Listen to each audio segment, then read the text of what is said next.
We now come to Prime Minister's questions. Lincoln Job. Question number one, Mr. Speaker. Very well done. Mr. Speaker, can I start by condemning, in the strongest possible terms, the sickening repression and murder of protesters in Iran? The contrast between the courage of the Iranian people and the brutality of their desperate regime has never been clearer. Mr. Speaker, we've called out this brutality face to face. We're working with allies on further sanctions and doing all we can to protect UK nationals. Mr. Speaker, time and again, under the party opposite, towns and cities across the north were failed. Today, this Labour government delivers change. A major new rail network across the north and a new northern growth strategy. That is the renewal that this country voted for. This morning I had meetings with ministerial colleagues and others. In addition to my duties in this House, I shall have further such meetings later today. Thank you, Mr. Speaker. And can I associate myself with the Prime Minister's remarks, particularly about Iran? Visiting schools in my Spelthorne constituency is one of the great joys of this job. So I was frankly appalled to hear that the Labour Member of Parliament for Bristol North East was prevented from visiting a school in his constituency because he is Jewish. This is anti-Semitism and it is happening in plain sight. With all due respect to the Prime Minister, I don't want to know how he feels about this. I want to know what he's going to do about it. Prime Minister. Can I start by thanking him for raising this case, because it is very serious, very concerning, and all members of Parliament should be able to visit anywhere in their constituency, schools or other places, without any fear of anti-Semitism. We do take this seriously. We're providing more funding for security and support we're putting in across the country, and we will be holding those to account who prevented this visit to this school. Annalise Midgley.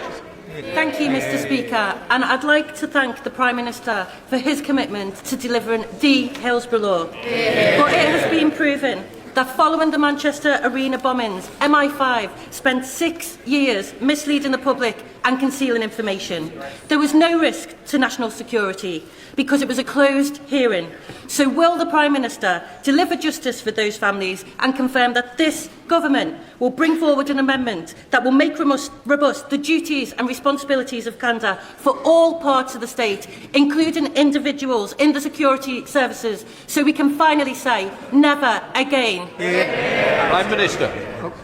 Can I thank my honourable friend? The Hillsborough Law will right wrongs of the past, changing the balance of power to ensure the state can never hide from the people it should serve. And I would like to acknowledge, Mr. Speaker, I think some of the families are in the gallery with us here today, and I will be meeting them later on this afternoon. I've always been clear the duty of candour applies to the intelligence services.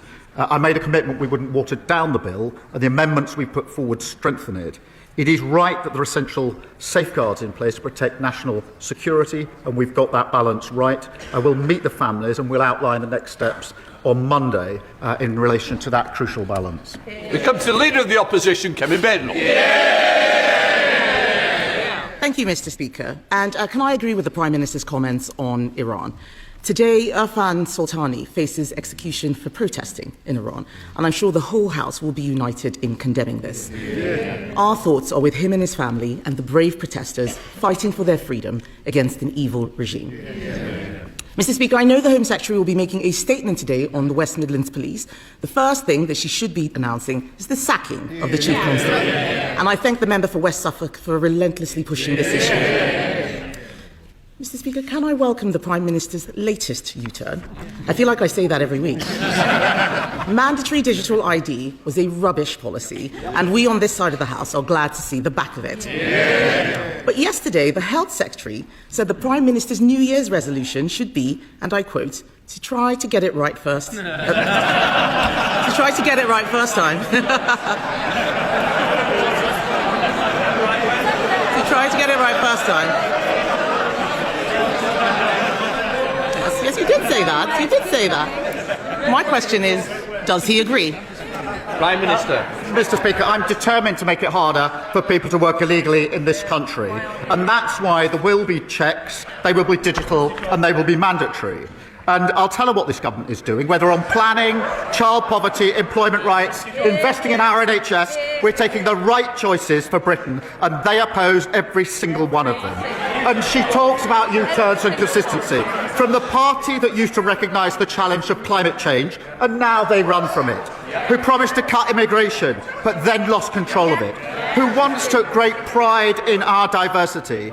Now they talk of deporting our neighbours to achieve cultural coherence. And Mr. Speaker, on consistency, don't get me started on 5 Prime Ministers, 6 Chancellors, 8 Home Secretaries, 16 Housing Ministers. They had more positions in 14 years than the Kama Sutra. No wonder they're knackered and they left the country screwed. A lot of waffle, Mr. Speaker, but it's still a U-turn. The member for Hull East has said, it's so interesting, Mr. Speaker, Labour MPs must think very carefully before defending policy decisions publicly. He said, and I quote, "This stuff leaves us looking really stupid." I'm sorry to tell him, but Labour MPs have been looking stupid for a long time. But let's look, Mr. Speaker, let's look at some other things the Prime Minister didn't get right first time, starting with the family farms tax. Some farmers were so terrified they sold their farms last year only for the Prime Minister to U-turn 2 days before Christmas. Will he apologise for the misery he's caused countless farmers? Mr. Speaker, the principle we put in place on inheritance tax is the right one. We listened, we made a national. But what we're doing is turning the country around. Yes, we've changed the country. We've changed the failed approach of the last Tory government. They crashed the economy and sent mortgage rates through the roof. They left millions stuck on NHS waiting lists. They presided over the worst parliament for living standards on record. Now we're turning that around. We're changing that. Inflation and interest rates are coming down. Waiting lists are coming down. Wages are up more in the first year of a Labour government than 10 years of the Tory government. But I understand, Mr. Speaker, that she's taking advice on change. She had Nadeem Zahawi in to ask his advice how to change and how to save her party. Please don't tell me she listened to his accountant.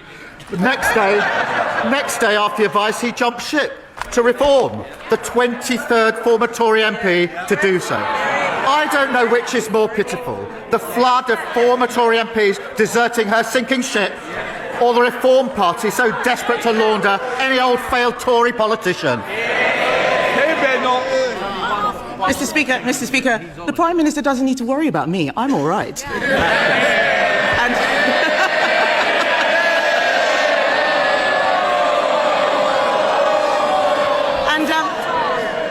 And I didn't hear an apology. To the farmers. Has he even apologised to the member for Penrith, who stood up for farmers only to have the whip removed? This Prime Minister treats his MPs so badly, they follow his lead, and he hangs them out to dry every time. Let's turn to another area the Prime Minister has got wrong. His budget doubled business rates for thousands of pubs. So can the Prime Minister tell us, is there going to be any change to his business rates policy? Prime Minister.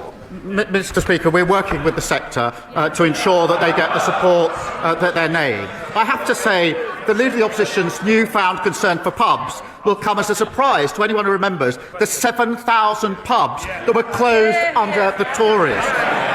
And as Business Secretary, she didn't say a word about it. So we support business, we also support workers, Mr. Speaker. And that's why we passed our Employment Rights Act. And on Mr. Speaker, on Monday, the Business Secretary and I went to Croydon to discuss our Employment Rights Act with workers there. They were very keen on the paternity rights and the maternity rights, which I know the Leader of the Opposition opposes. And whilst we were there at IKEA, they showed me their new prototype, the IKEA Shadow Cabinet. The trouble is, nobody wants to buy it. It's mainly constructed of old dead wood. And every time you lose a nut, it defects to reform.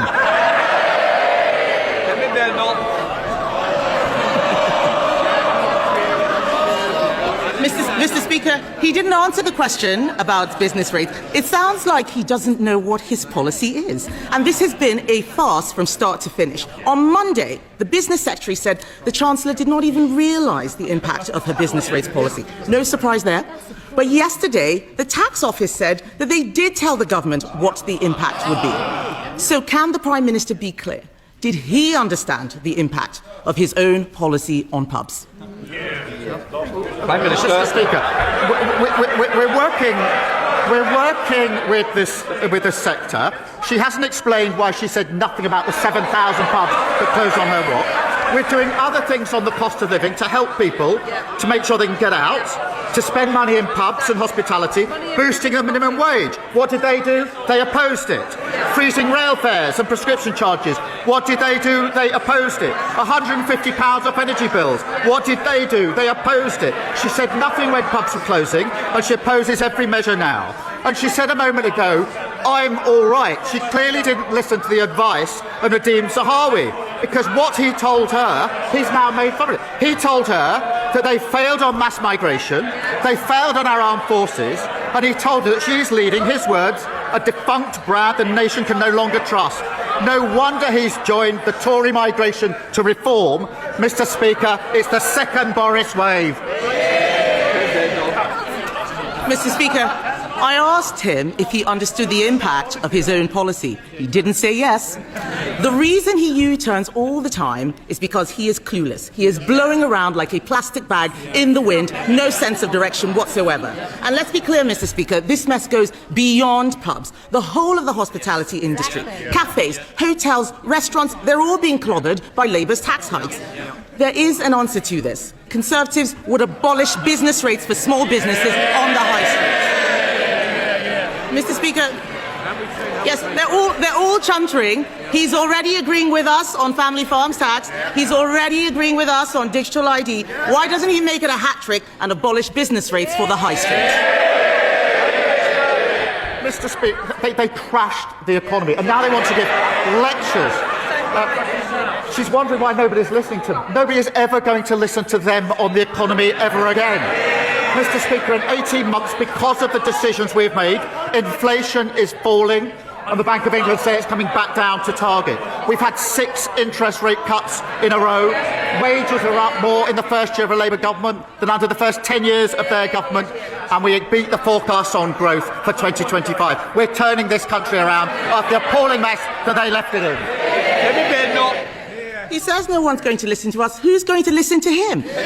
The winter fuel allowance, U-turn. Waspy women, U-turn. The 2-child benefit cap, U-turn. Grooming gangs inquiry, U-turn. The family farms tax, U-turn. Digital ID, U-turn. Jury trials? U-turn. We hope so. We hope so. I think that's going to be the next one, Mr. Speaker. Week after week, these poor people sitting behind him have to defend the indefensible, only for him to U-turn a few days later.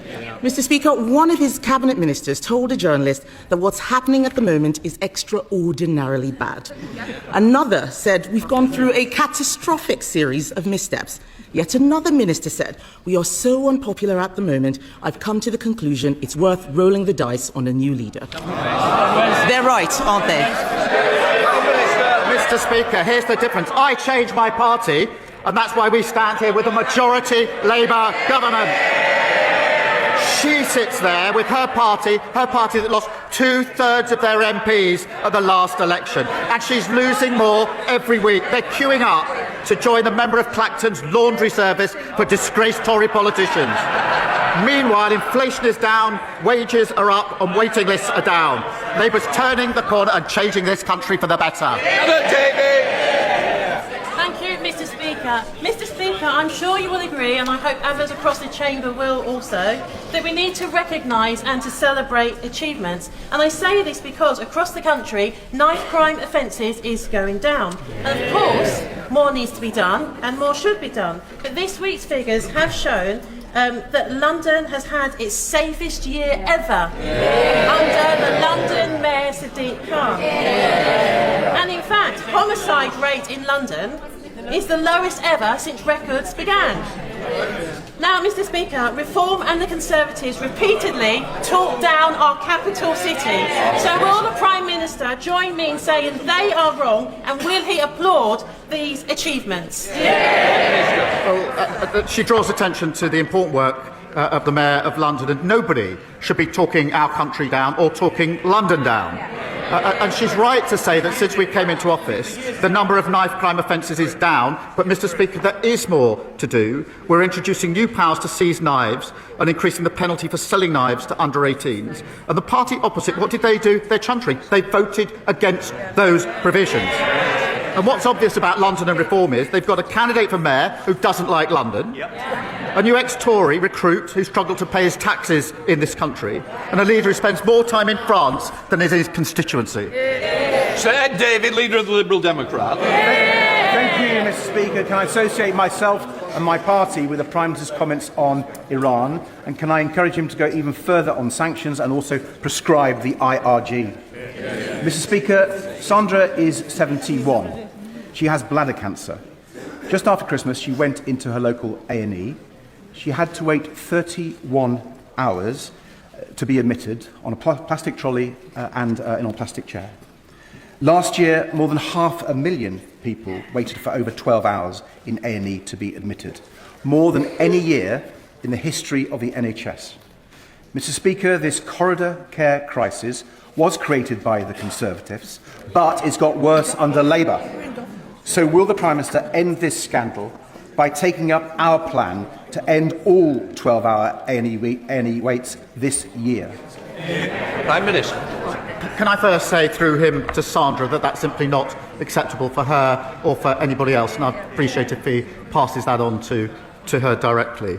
We have put record investment into the NHS so we can turn this problem around, and we are turning it around. I would say to him that he puts forward his plans for change, but he never votes for the increase in investment and the measures that are needed to actually put that into practice. You can't change things without investing in them. You can't call for change and vote against a budget that puts a record investment into the NHS. Sir Ed Davey. Mr. Speaker, we saw what happened to the last government when they failed to improve the NHS, and if the Prime Minister is not careful, that will happen to his. Mr. Speaker, last month I asked the Prime Minister to get a grip of South East Water, who'd left thousands of people in Royal Tunbridge Wells without water. Now it's happened again, not only in Tunbridge Wells, but in East Grinstead, Burgess Hill, Haywers Heath, and other parts of Kent and Sussex. Families, pensioners, schools, care homes, businesses without any water since Saturday. And the water company bosses involved now stand accused of misleading Parliament over their failures. Mr. Speaker, South East Water keeps failing its customers over and over again. So will the government immediately strip them of their licence? Prime Minister. Can I thank him for raising this, because the situation is clearly totally unacceptable. And he will want to know that ministers have chaired daily emergency meetings to hold the company to account, to deliver on the change that's urgently needed at the moment in all the areas that he mentioned. We've also doubled the compensation rates for individuals and businesses. And we're absolutely clear the company must urgently invest in infrastructure, and we'll publish the Water White Paper in due course. But we are holding those daily meetings to hold this company to account. Dr. Maria Timble. Thank you, Mr. Speaker. I'm delighted by today's Northern Powerhouse Rail announcement. A down payment on the North of England's future. Fulfilling Lord Blunkett's rail plan for Yorkshire also included upgrades to the Penistone Line train, the spine that connects South to West Yorkshire, coursing through 8 constituencies, serving 500,000 people. When I was growing up, my dad opened Silkstone Common Station as a Dodder councillor. I want my legacy to be 2 trains an hour to Ball for our Penistone line. Will the Prime Minister meet with me to discuss how we can secure funding for the second phase of the Penistone Line upgrade scheme to achieve 2 services an hour? Prime Minister. Can I pay tribute to her as a dedicated campaigner on this and so many other issues? And I'm delighted that today we're announcing a transformation in journeys across the north. Of course, it was said and promised many times by the party opposite, but never delivered. We're taking action and delivering. We're working with Kirklees Council to prepare the business case for the first phase of upgrading the line, and I know the Transport Secretary would be happy to discuss the details of that with her. Robin Swan. Thank you very much, Mr. Speaker. Question time last week, the Prime Minister seemed to intimate that the Government was bringing forward amendments to the Northern Ireland Troubles Bill. Within hours of him saying that, the Irish Government's Minister for Foreign Affairs said that any significant changes must have the full agreement of both governments. So, Mr. Speaker, can I ask the Prime Minister, is he intending bringing forward amendments to a flawed Troubles Bill and give a reassurance that the Irish Government does not have a veto over legislation in this House? Can I thank him for raising this and tell him I spoke to the Taoiseach in December about this, and I know he's committed to delivering on this. The new legacy unit has been established within the Garda, and I'm confident the Irish Government's other commitments will be delivered as set out in the joint framework. For the first time, information held by the Irish authorities is being shared with a reformed Legacy Commission, meaning more families and victims of terrorism getting information about what happened to their loved ones. Glendon. Thank you, Mr. Speaker. I welcome the Prime Minister's leadership and our government's clear commitment to tackling child poverty, recognising that high-quality education is one of the best routes out of poverty. However, young people in one of the most deprived areas of my constituency, attending Churchill Community College, have been taught in temporary accommodation for over 16 months. Can the Prime Minister use his good offices to expedite funding from the Department for Education to support rebuilding this school? Thank you. Prime Minister. Can I say I'm very proud of what we're doing on child poverty, lifting 500,000 children out of poverty. The party opposite says their policy is to plunge them straight back into poverty, and they should be ashamed of that. The situation she draws my attention to is appalling. Parents and teachers are furious that the party opposite left schools literally crumbling. We invested, Mr. Speaker, £20 billion to rebuild around 800 schools, and our aim is all schools and colleges in England that aren't being fully or substantially rebuilt to be rack-free by the end of the Parliament, and I'll make sure a Minister meets with her to discuss this. Morrison. Thank you, Mr. Speaker. I visited Stepping Hill Hospital in my constituency, where I met the incredible team there, but they are working in some of the worst conditions. The staff there showed me the wards where sewage is coming up onto the floors through the drains, and they showed me the ceilings where water is dripping down out onto vital equipment. The hospital itself has a £130 million repair bill, and the Prime Minister is the man that can change this. So will he meet with me, the member for Hazel Grove and the member for Stockport constituency, so we can talk to him about this issue, get some investment in, and then get the hospital that my constituents deserve? Prime Minister. Well, I thank him for raising this, and he knows we inherited a terrible situation with waiting lists, performance targets missed, and hospitals like Stepping Hill left to crumble. They should be absolutely ashamed of themselves. I'm pleased the new outpatients building is open, and because of our decisions, the local trust will receive £75 million in capital funding. Progress is being made. His local trust has seen waiting lists fall by almost 3,000. The number of waits over a year is down by 67%. I will make sure he gets the meeting that he wants to discuss the details further. Emily Darlington. Thank you, Mr. Speaker. If reports are correct, Elon Musk has climbed down today under pressure from this government. And let's be clear, stripping women naked without consent in real life or online is abuse.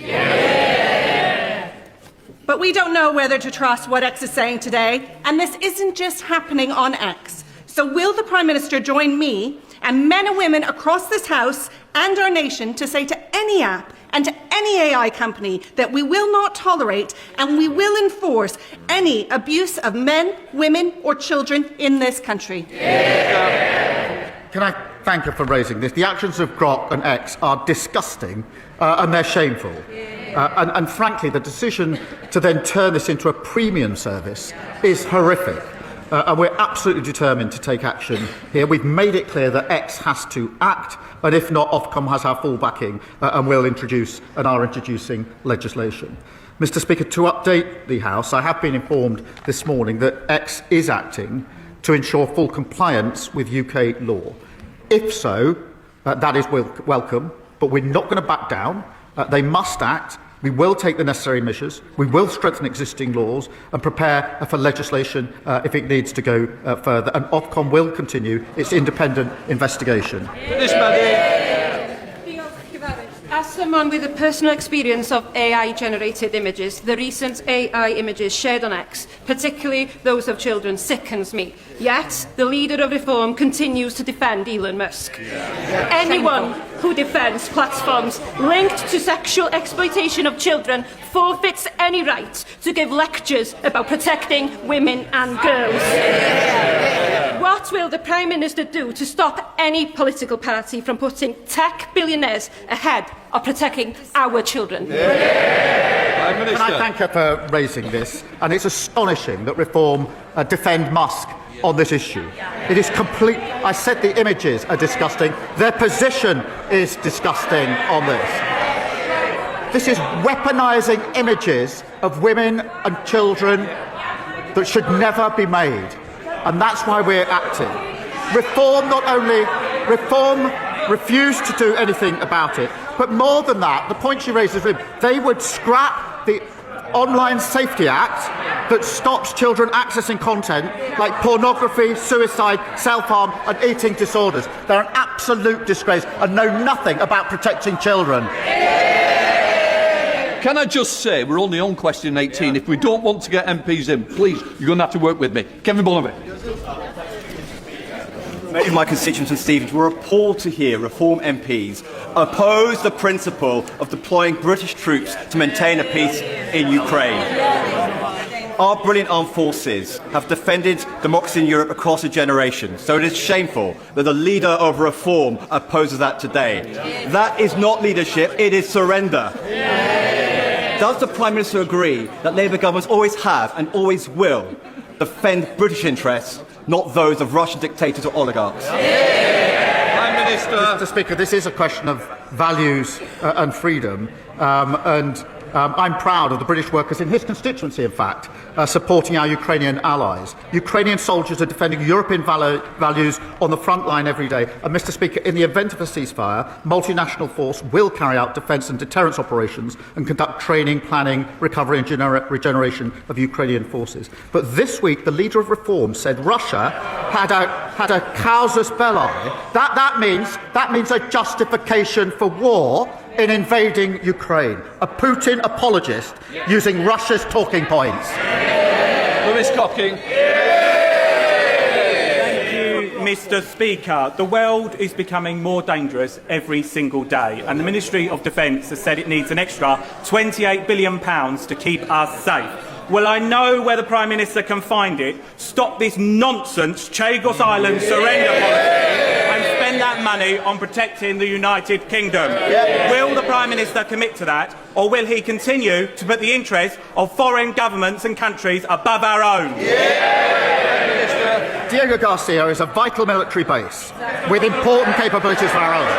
It's integral to our security. Our decision was welcomed by our allies, the Five Eyes, India and the United States. It was opposed by our enemies, including Russia. Now we can add the Tories to that list and Reform to that list. The Tories following Reform, Reform following Putin. Yasmin Qureshi. Thank you, Mr. Speaker. Mr. Speaker, I would like to offer my condolences to the families of the 4 people who died in the road traffic accident which occurred over the weekend in my constituency. Mr. Speaker, families in Bolton South and Walkden are already benefiting from this Labour government's action on free school meals, free breakfast clubs, 30 hours funded childcare, scrapping of the 2-child limit, taking nearly 500,000 children out of poverty. But in Bolton South and Walkden and across the country, there is a chronic shortage of social housing and genuine affordable homes. Will the Prime Minister now show the same ambition on housing and commit to a major expansion of social housing? Prime Minister. Can I just say that my thoughts, and I think the thoughts of the whole House, will be with all those affected by the terrible road traffic accident in her constituency over the weekend, and our thoughts with all of those so awfully impacted. On her question, we are determined to restore the dream of home ownership. That's why there's been £39 billion of investment to deliver the biggest boost in social and affordable housing in a generation. Through planning reforms, the New Homes Accelerator and New Towns, we're determined to deliver the homes that people need. Dr. Luke Evans. Thank you, Mr. Speaker, and I welcome the Prime Minister's commitment to the violence against women and girls strategy, but I and many have concerns about stigmatising young boys, men and masculinity as inherently toxic, especially when suicide is the #1 killer for young men. So is it about time that we have a minister for men and boys? Because this is about women and men, not women or men. Prime Minister. Can I thank him for his support on what we're doing on violence against women and girls? Can I also agree with him that this isn't about women or men or boys or girls? It's about both. And that's why I was very pleased to bring forward our men's health strategy, one of the first of its sort, to deal with the challenges that young men in particular, in my view, have growing up, particularly with social media, but also to go further on the question of suicide. And I know that that's something that the whole House is prepared to work together on, and quite right too. Caroline Harris. Thank you, Mr. Speaker. As trade envoy to New Zealand, last year I visited Eden Park in Auckland to hear their exciting plans to bring the Edinburgh tattoo to New Zealand. Well, next month that plan becomes a reality, and one of Scotland and the UK's greatest military displays will be taking place in Auckland. This spectacular event is testament to the exciting and successful trading relationship between the UK and New Zealand. Will the Prime Minister join me in congratulating and thanking everyone who's made this a reality? Can I thank him for raising that? Because the Royal Edinburgh military tattoo is absolutely brilliant, as anybody who's seen it will attest. And I'm so pleased that it's heading to New Zealand. And I think it's another example of Scotland's unique contribution to our international image, our culture and tourism. And I think we all wish them the very best of luck in their performance. And I know it'll be very well received. Yeah. Timothy. Thank you, Mr. Speaker. The police fabricated intelligence to get Israelis banned from Villa Park, as demanded by Islamists. It's not an isolated case. Forces cut deals with dodgy mosques and refuse to arrest preachers who incite violence. The CPS uses the Public Order Act as an Islamic blasphemy law. In prison, governors do deals with Islamists to maintain order. And we all know about the rape gangs. So will the Prime Minister launch a review of the corruption of our criminal justice system by Islamists and the politics of communalism? Prime Minister. I disagreed, as he knows, with the decision of the West Midlands Police, and the Home Secretary will be making a statement in relation to it today. Mr. Speaker, the Home Secretary used to have power to remove Chief Constables. That power was stripped by the 2011 Police Reform Act. The honourable member knows who was making decisions in the Home Office at the time. It was him, working for Theresa May, that stripped that power away. Thank you, Mr. Speaker, and a belated Happy New Year. But for the 4.8 million leaseholders across England, it's not a Happy New Year. They're going to be receiving large bills in a matter of weeks. They've been waiting patiently for us as a new government, a government that said we were going to deliver that change, to bring forward the legislation on leasehold and commonhold. So I want to ask the Prime Minister, when will we see that legislation so that we can put those leaseholders out of their misery? Well, can I thank her for raising this really important issue, and we are bringing forward proposals very shortly now. This will be. Thank you, Mr. Speaker. 35,000 children, including my constituent Clover, live with uncontrolled, life-threatening epilepsy. Those who can afford it are already benefiting from prescribed medical cannabis, yet families face endless delays, confused trials, and a Home Office process designed for criminal misuse, not healthcare. Will the Prime Minister meet with me and affected families to move paediatric medical cannabis out of Home Office control, create a pathway for proper trials and NHS access, and ensure that all children with life-threatening epilepsy get the care they deserve, regardless of their family circumstances? Well, can I thank you for raising the case of Clover? NHS England and the National Institute of Health and Care Research recently agreed funding for 2 world-first clinical trials relating to the use of cannabis-based products. This could help see medicines more routinely available in the NHS, and I'll make sure that she gets the meeting that she wants with the relevant minister to discuss what else we're doing. Helena Donovan. Thank you, Mr. Speaker. The people I represent are fed up with Southern Water, from sewage to broken pipes and water outages, even on Christmas Day. In November, millions of plastic beads washed up on our beaches, and we discovered they'd come from a Southern water treatment plant. I'm now campaigning for water companies to stop using this outdated plastic bead method and bin the beads. We're really concerned about the impact on wildlife, and we have a massive clean-up operation on our hands. Over 5,000 people have already supported my campaign with Sussex Wildlife Trust. Will the Prime Minister join me in sharing his horror at this dereliction of duty from Southern Water and calling on them to face the full force of the law for this terrible pollution incident? Can I credit her with helping expose this scandal and working with her and everyone in her community, volunteering to clean up the beaches? That is the very best of who we are. But people are right to be furious that for far too long water companies were allowed to get away with polluting our seas and beaches. The Environment Agency are leading a full investigation, but we are more generally ending unfair bonuses for polluting water bosses, abolishing Ofwat and introducing tougher penalties, holding companies to account. Then the best objection. Mr. Speaker, ahead of the forthcoming consultation on local government reorganisation, last month Huntingdonshire District Council voted for option E, a Huntingdonshire Unitary Council. This was a cross-party view and the Prime Minister's own Labour councillors voted in favour of it. There is a suspicion locally that the government favours option D, proposed by the Labour Eastern Regional Office, which would see Huntingdonshire and my constituency split in two and combined with Peterborough. Can the Prime Minister offer assurances to my constituents and those across Huntingdonshire that the decision isn't already a done deal and that the democratic will of Huntingdonshire District Council won't be overridden to satisfy an unelected Labour regional office? Prime Minister. There are no done deals here. We're going through the proper process. Thank you, Mr. Speaker. The staff at West Herts Teaching Hospitals Trust, which operates Watford General in my constituency, have been very busy bees. They have recently won Trust of the Year and Performance Recovery at the 2025 Health Service Journal Awards. Will the Prime Minister join me in congratulating the amazing team at Watford General and thank them for all the hard work that they have done to achieve this admirable accolade?